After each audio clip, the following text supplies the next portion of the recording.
yoki hazil aralash, mana seni ham bo'ying yetib qolyapti, endi uylantiramiz seni. Baribir o'zimga tegishli mavzu birinchi keladi. Pul topaman, ishlashim kerak deb yuribsiz, lekin uyga kelsangiz bolangiz bilan kelisha olmaysiz. Chunki siz nima qildingiz? Ko'p vaqtingizni balki pul topishga, mana shu o'ylovga o'tkazdiz-da, bolangiz bilan gaplashmadingiz. Bir oyda bir marta o'tirib, kim oxirgi marta nima xohlayapsan, o'zi hayotingda nima bo'layapti? Yoki hazil aralash, mana seni ham bo'ying yetib qolyapti, endi uylantiramiz seni. Baribir o'zimga tegishli mavzu birinchi keladi.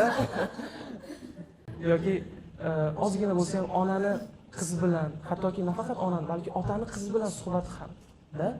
Qizim nima xohlayapsan o'zi? Qanaqa o'qishni xohlayapsan? Mana bu narsa juda muhim. Chunki siz bolani faqat yedirishim kerak, kiydirishim kerak. Mana bu yetyapti, 3-4 yildan keyin 400-500 kishilik qilib to'y qilaman. Mana shu yerda bolangiz bilan nima ro'y beradi? Farzand qismiga e'tibor bermadingiz. Orangizda masofa paydo bo'ladi. Faqat pul deb chopgandingiz. Keyin nima ro'y beradi? Bolangiz balog'at yoshiga yetganda boshlaydi. Qiz bola bo'lsa balki keyin qo'rqib yurasiz, noto'g'ri dugonalarga qo'shilyapti, noto'g'ri nimadir qilyapti, noto'g'ri kiyinyapti, o'zini ko'p bo'yayapti. Nega? E'tibor xohlayapti. Nega? O'zini isbotlashni xohlayapti.